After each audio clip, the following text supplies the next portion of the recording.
And I'm recording here, and we are live. Okay.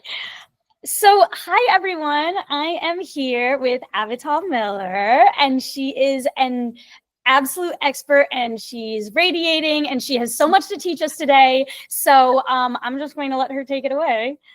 Hello, beautiful. Yeah. Okay. Hi. Thank you so much for having me here and being part of your really fun, open, light energy, and in the wrap of your intelligence as well, and being able to connect with your people. So you want to just take it away? Usually just start talking about myself? Yes, please. Please tell my wonderful audience everything about you and your zone of genius and what you're going to teach us today. And tell me. Okay, we might not have time for everything, but I'll tell you a little bit. So I do actually, since I'm laughing and I seem like I'm so light and young and like life is easy and I don't have problems, and that's really not true. But it's the life journey that gets us to that kind of place. So, what is that life journey? And one of the things is I was called a one-woman campaign against I'll never, because of running into all these heading points, whether it was my career, whether it was dance, whether it was writing, whether it was my health, whether it was being a leader, of people who were impressionable on me, doubting my potential in those areas, and then I get accepted as a program manager at Microsoft, even though I wasn't a computer student. I was an engineering student, and I was female, and I got offered more salary than anyone else. So forget that females make less kind of thing. But then we have, my college dance teacher told me I never amount to anything in dance, and then I'm performing at the Miss South India pageant, nationally televised and in front of thousands of people. But a big one was writing. And well, first of all, this is also about healing, which is another big one, because there I was in my mid-20s, fitness and yoga instructor, transitioned careers already, and fitness director. So I know all these things about health and healing, and nope, not enough. So I started having health issues and learning a lot about that, and running into stories of other people's miracles of healing when they were given a certain prognosis, like dying in a few hours or a few days. So I interviewed the experts, compiled a lot of those stories together in my book, Healing Happens. But remember, I also mentioned I was told I couldn't write. This hit bestseller on Amazon and won 4 awards. And what was it, being a no-name new author? It sold over 900 copies in the first year. Like, big deal. So what you think might be your weakness, like, God, forget about it. Yeah. That might actually be your strength. And our topic for today, and kind of, leading into this. So I was also told I couldn't get a psychology degree. So I went to the engineering. I still loved math and science, so it wasn't bad that I went into engineering, but I love the psychology a little bit more, which is why I switched to project management, and then just left it because it wasn't people oriented enough. So finally, a year and a half ago, it just fell into my plate how to go back to school, because I don't know why I didn't think of that sooner. But anyways, having an online school helps. And then all of a sudden, this new discipline called positive psychology is a discipline you can get a degree in. And psychology gravitated towards helping miserable people be slightly less miserable, because that's what there was funding for after wars and PSD, really strong mental disorders that people were having. But psychology was originally intended for everyone, helping normal people have thriving, flourishing lives, and helping gifted people excel. So that's what positive psychology does. And interestingly, it combines my entire background of leadership, of health and healing, of education, of the spirituality, the yoga, and the meditation, and all these things that I've been trained in over time. So now I could just say I'm a positive psychologist. And I just finished the undergraduate degree with a 4.0, even though I was told that I wouldn't do well in psychology school. And I'm a third of the way done with a master's, also with a 4.0. And at both the undergraduate level and the graduate level, I have taken social psychology. And that has really, really intrigued me because I really feel like it's my career, it's my job in life to watch the world and watch how people interact with each other and watch how their greatest pains come up. And some of it does happen through the influence of society, right? And a big one of those right now is political polarization.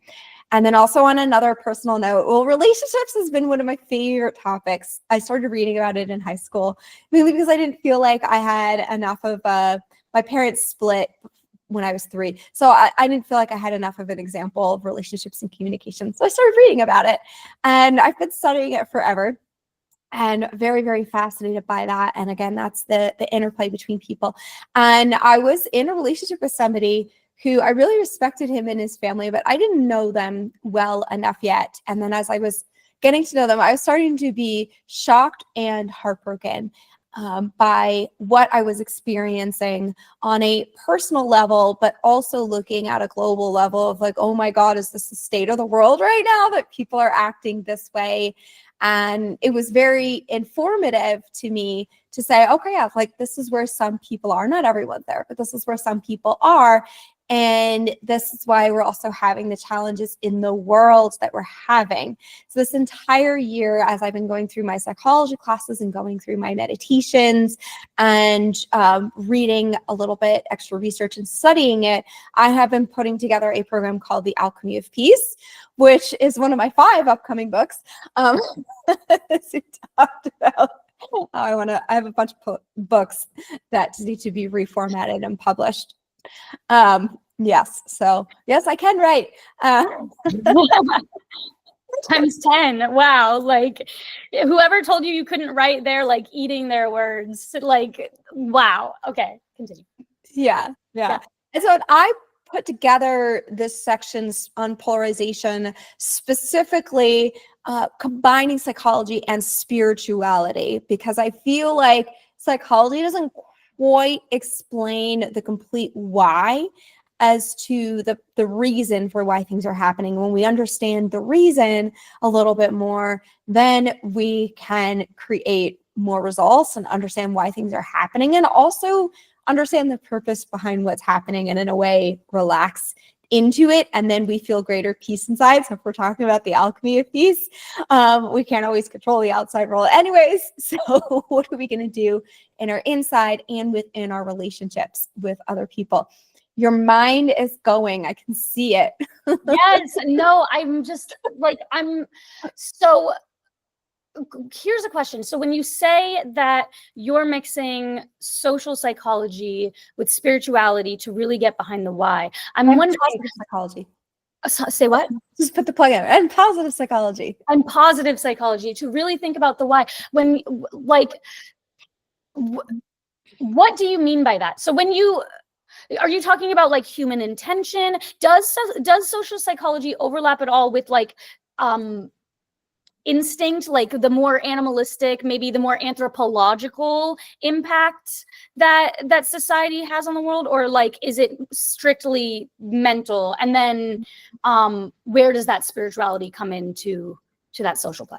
Yeah, okay. I'll give like a short answer to that, and then I'd love to like kind of walk us through some more depth. And I didn't talk as much. I'm actually probably going to talk about it tonight in my Sit and Succeed program, because this is like I have taught this program in an hour, but that was like a brain dump of information. It's really like a 6, 7, 8 hour program. And so there is a natural group influence on people when you're among a group. That this is the human side, though, okay? But it's our human desire to belong. It's our human desire to feel safe, to feel like we have support, and to maintain the identity of who we are. So that's a little bit of the reason why we stick to a group, but also why we continue to stick to it as it becomes more extreme. And the more that we claim we are something, the more extreme we naturally get with it. So that means that the two sides will naturally continue to divide further and further. So that's like just a human thing. But I don't want to give away yet like the spiritual reason. I want to feed us into it, because there is also a spiritual reason for that contrast to develop. So I'll give you that little hint now. I thought maybe we should start with just creating an understanding as to the intensity of the issue of polarization right now. Would you like to do that? Yeah, hit me with it. Okay. And what I did too, because I was so fascinated by this, was I wrote a blog. I mean, I wrote it as a school paper, and then I changed it into a blog called The Cause of Political Polarization in US. So if anyone just goes to my website, avitalmiller.com, and go over to the blog section, it's one of the more recent blogs on there. And you'll kind of get a breakdown of more of the psychological elements and resources if you want to read up more on the psychology side, and then some of my spiritual side. And so right now, some of the information I'm giving you is actually not in the blog too, because I've learned it since then. Yay, I know. So political prejudice is rated higher than race prejudice right now. So if this tells you, yeah, when we were really, really concerned about race prejudice a few years ago, we have gravitated towards political prejudice being worse. And it is a thing that divides families, right? It is a thing that divides communities. It's funny though, because we think we shouldn't talk about politics at work. So we're actually working harmoniously with all these people who have completely different political beliefs. And if we knew, we would all of a sudden not be working harmoniously with them. There's a lot of tests. If we knew more about somebody's background based on the judgments that we have, we wouldn't be harmonious with them. But when we actually meet a real person, so hint, hint, meet the real person. That's so funny. That's like, that reminds me of like my dad. He's a really radicalized person as far as his identity is concerned, but he doesn't recognize that what he's like what he's saying is directly in conflict with the people that he loves the most. So he'll be really radicalized about like gay rights or something. Like he's very old. He's back in 2012, I swear. He's like, oh yeah, I don't understand why gay people have to get married. And then like I'm queer, and then my youngest sister is too. And I just look at him and I'm like, 50% of your children are gay. And he's like, well, you're allowed to get married. And it's like, yeah, so in person, you are completely in conflict with how you identify. And so like, it's really just that ego that's fueling all of that hate, don't you think? Like it has nothing to do with how you really are as a person. Like you said, you get along with your coworkers despite them having different views than you. Like, well, I don't want to avoid, okay, I have a whole series on the ego. So I'll tell you about the ego just I know we can really chat forever. I knew it. The minute I met you, I was like, we could chat for literally hours. Yeah, but. So I'll say a quick point about the ego, but also just to relate to you, because I have a relative, like in Jewish law, they don't like same-sex relationships, and they don't like it when Jews are with a non-Jew, and then it's like being with a donkey.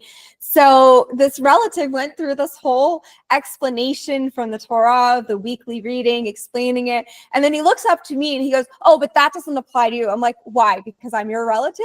Like, because you know me? Like, there's other people who they're their relative as well. I think that's so funny. I literally was editing a video over the weekend about how like, and I'm trying my hardest to spoon feed this information to people so that they don't get defensive. Because as soon as you tell them like, hey guys, like, unfortunately what you're doing is hypocritical. It's okay. It's funny. It's cute. Like you're actually not as hateful as you think you are, but they just get defensive and they like shut down. Like, in relationships, especially this whole like double standard, your relationships with your family, your relationships with your friends, like if you hold yourself to a different standard from other people, it's like you're like holding a knife expecting someone else to bleed, you know, and you tell them like, hey, you can put the knife down. They're like, this is my knife, you can't take it from me. Like, and you're just like, no, please, like I'm just telling you, like you're and part of that is the cognitive dissonance. And what it is, it's you want to hold on to the identity that you've claimed, because if you change your opinion, you change your identity, and then you get confused as to who you are, your purpose in life, and your direction. So that's another like psychological thing that we can get into a whole conversation around cognitive dissonance and from a spiritual perspective as well, how to overcome that. But just a quick thing about the ego, because we're blaming everything on the ego. So what the ego does, this is all the ego does, okay? It helps you translate between the soul and the physical realm. And it's a warning system. So if you let your ego be in charge and your decision maker, then yes, you can blame it on the ego, but you actually have choice not to make your decisions based on what the ego is telling you. So instead, you could use the information from the ego, just like if you work with a team of people and you've got the engineer who knows the construction and the design and all the physical risk factors, and you've got the HR person who knows how the people on your team are going to interact with each other as you introduce this project. You've got the UX, the customer and person who knows the interface and how the customer is going to respond to the product. And you've got the marketing person who knows the right way to communicate, to put this out into the field. And, if you don't take input from all of those people, then first of all, your team's going to have trouble working together. And second of all, it's not a product that's going to thrive or be cost effective in the market. So your ego is now just one of your team members. It is not the entire team. And if you only listen to the engineer, when you're trying to finish the project, then you're going to find out what's easier to create and what is safer and not going to break down and easier to maintain, but you're not going to know what's actually going to appeal to your audience because they're not the ones studying that. Yeah, it's I think of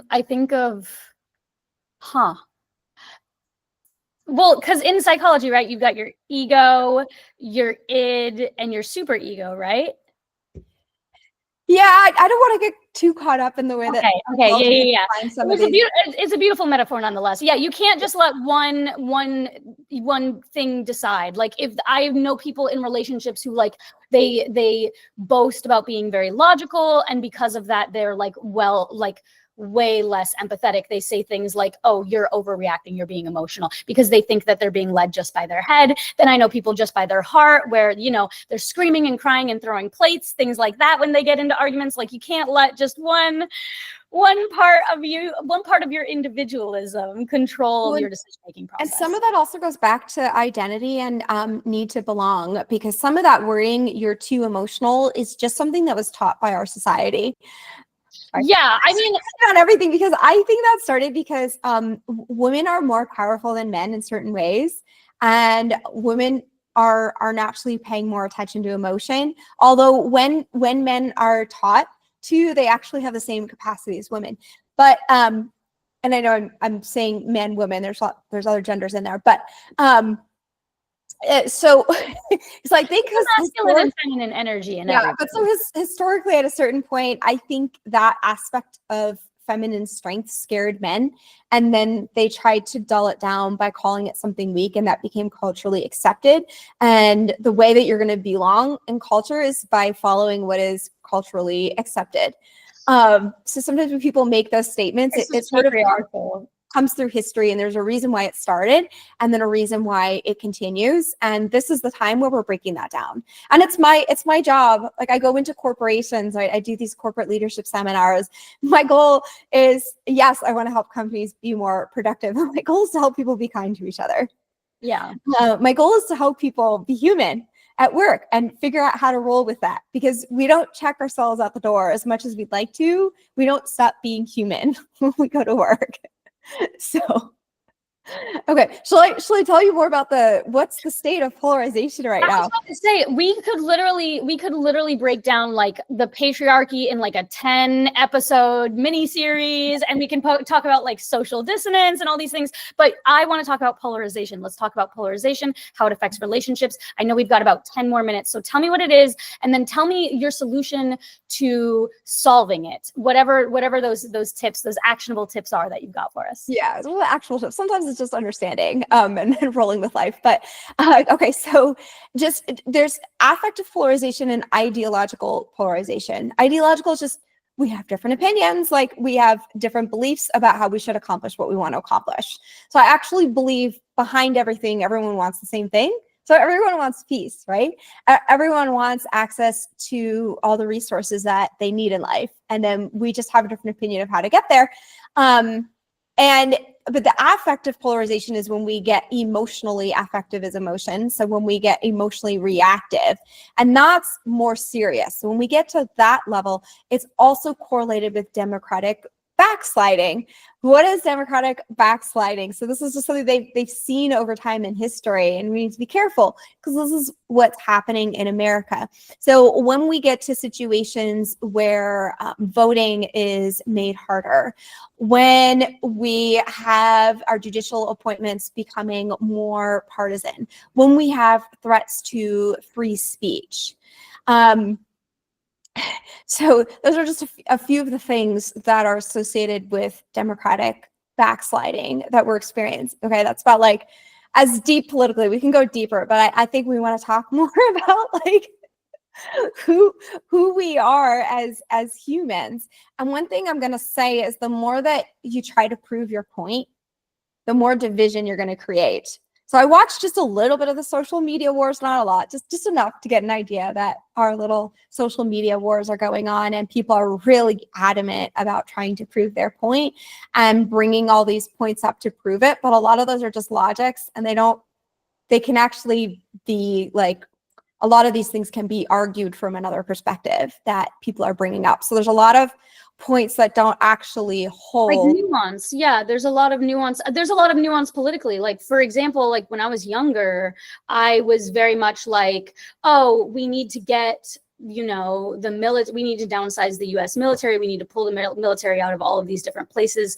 like internationally. I don't know why we even stick our nose in other people's business. And then when you get a little older, you realize that like embassies are like keeping terrorism down in third world countries and like protecting civilians. And you're like, okay, well, maybe some of my tax dollars can go to that. You know, it's just nuance. It's the middle place that people, that I think it's the exact opposite of what individuality wants us to believe, but like that's the truth of the matter. Like, to not be a hypocrite, you have to understand nuance to a certain extent. Yeah, I mean, there's great nuance with that. Like, so if we protect ourselves and not the outside, right, then we're protecting ourselves. But are we? Because are we creating enemies? And if we're not helping others have more peace within their societies, right, and more joy, it doesn't stop within somebody's own society. So there's this famous poem that came out after the Holocaust. It's like, you know, they went for this person and I didn't do anything. They went for this group and I didn't do anything. They went for this group and I didn't do anything. And then they came for me. No one's there to do anything. So that's another nuance perspective. And yeah, so that's kind of like the fun play, right? That people are getting into, like, is this really a good idea or not? So I'm asking a question here. So instead of constantly trying to prove your point and just create more and more division, what if we ask questions? What if we focus more on listening to understand? What if we focus on what our common ground is? So parents dropping their kids off at school, right? And they might have different political viewpoints, but what's their common ground? They care about their kids. So, okay, what information can we gather so that we make the best decisions to support our kids? And of course, there's people out there like psychologists, you know, and other researchers who are testing all of these things on people and societies, you know, and historians who are looking at what's happened in history, and anthropologists who are looking at different cultures, right? So a lot of people who are looking at information to see what happens within a society.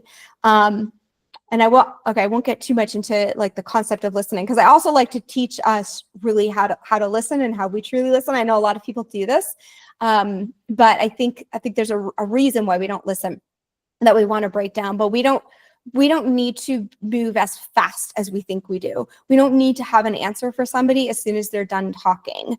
You know, it's kind of, I don't know if you noticed, right? But I was like, I saw your mind working while I was talking. I was like, all right, your mind is going, but you took a moment to gather your thoughts and then to respond. So we're allowed to do that. We're allowed to process what people are saying once they're done talking.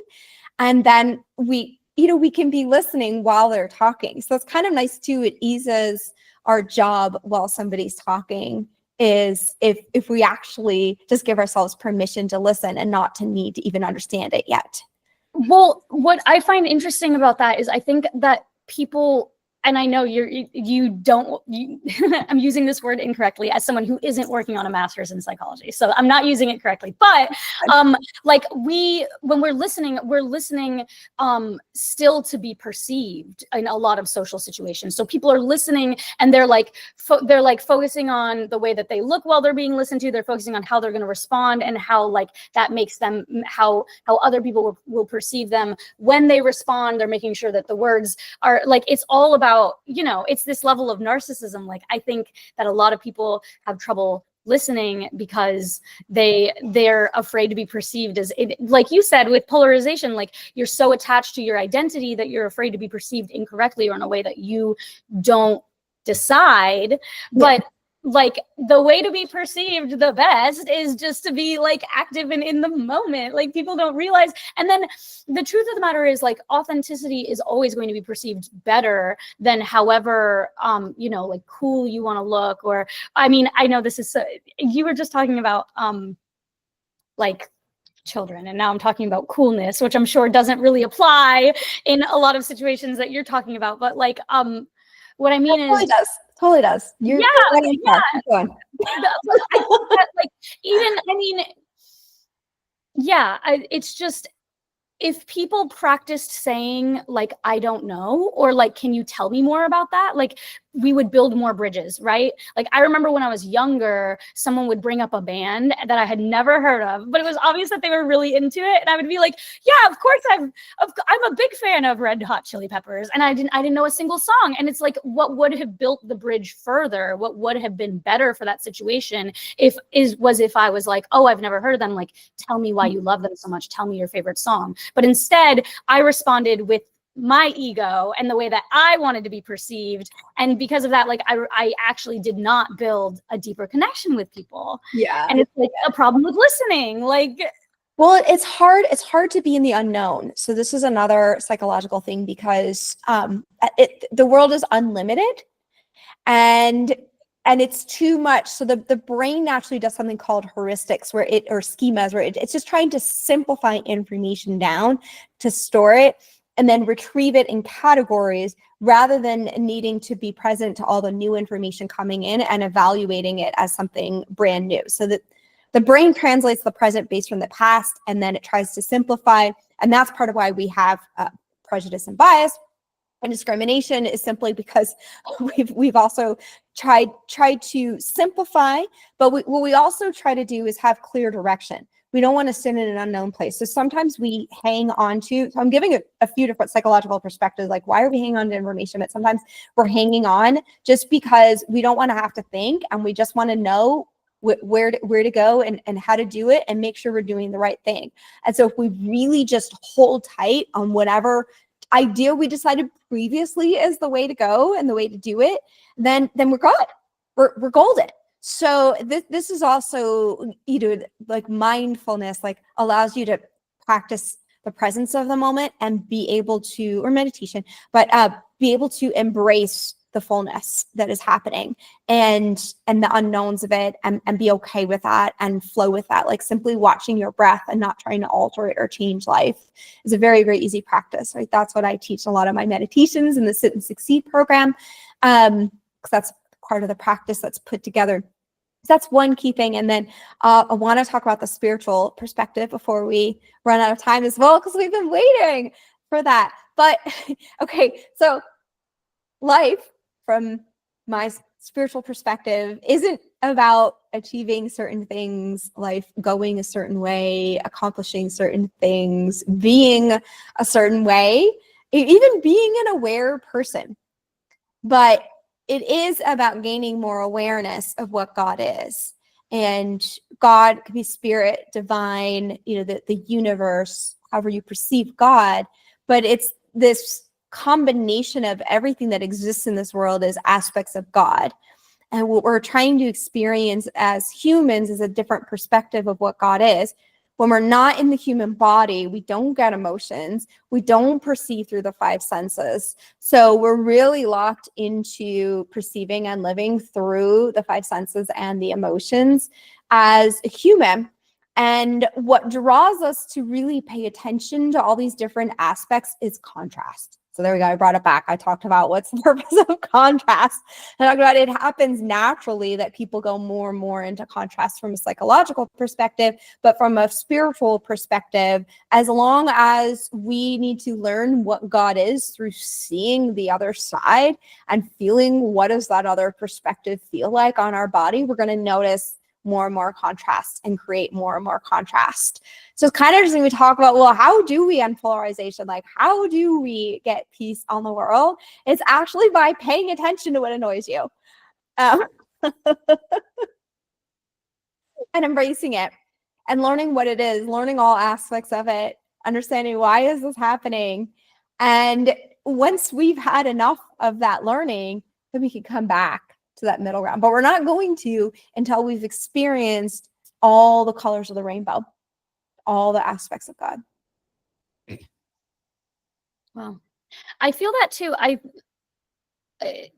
Honestly, that was a beautiful place to end the episode, and that's probably where it will end because that was just such a mic drop moment. But I'm just going to say something unrelated for the 2 seconds we have left. No, actually, I'll cut out what I just said.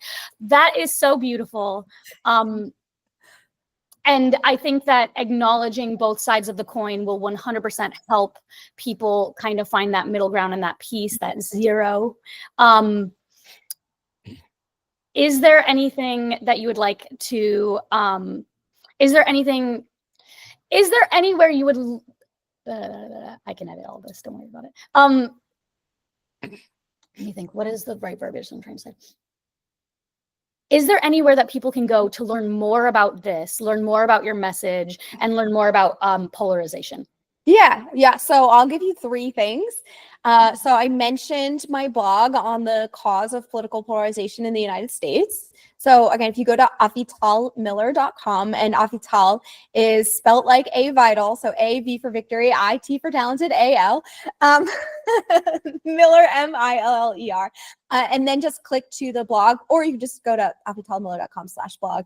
But then you'll see the cause of political polarization on there. And then since you're wearing purple, I also wrote another blog post, something about creating purple, because what's red and blue together is purple. And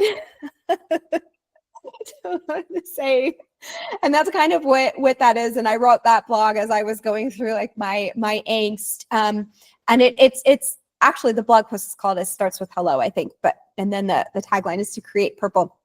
But just connecting more and more with other people is the tip in there, and finding that middle ground. The middle ground is always going to be that we desire the same thing at the end of the day. And you have to dig deeper sometimes if it seems like you're still hitting a difference. Just dig to another layer. But it's like, saying we all want peace with our neighbors. No, not necessarily, but we want peace. Okay. So that's where sometimes you have to dig to that other layer. So the purple's always going to be the middle ground. You might still always disagree on how to get there. And just note that that's the spiritual contrast that is happening. And we may sometimes need to split off and not necessarily come to agreement too. So I just want to say that is where is the purple? It's starting to get to understand people's intentions and motives. Okay. 3, I mentioned, is come to the Sit and Succeed program. Can I give a gift? Yeah. You've all made it to the end of this very intriguing conversation. But if you want to join and you want to check it out, you want to see what the community is like, I have been in school and have been focused on school. So this is like a great time to come while I haven't been promoting membership and get lots more attention. And we meet live on Monday evenings, and then sometimes I do some pop-ups. And then there's about 250 or more recordings in the membership site on all of these different life challenges and bringing together psychological and spiritual perspectives and techniques, whether it's meditation or neuro-linguistic programming, just another thing I'm trained in, to get you to that space, achieve your goals, and conquer the hurdles and the challenges that you're facing. So go to free gift from Avital. Remember, Avital is spelled like Avital. It's a free gift from avital.com, and you can get a month access to this Sit and Succeed program. As I mentioned, right now I'm going through the full Alchemy of Peace program, which I'm hoping to put into a book this summer. And so you'll get access to the previous recordings with a little more depth and information on this, and then continue with the group going forward. Although I don't know when this is going live, but soon. Yeah, it'll go live like 2-3 days.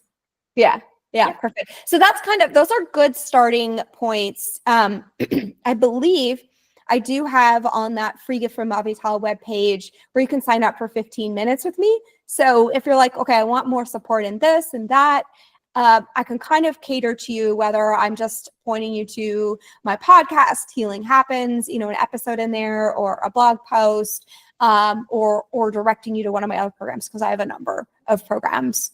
So feel free to also just connect with me directly and see if there's a more specific way that I can support you.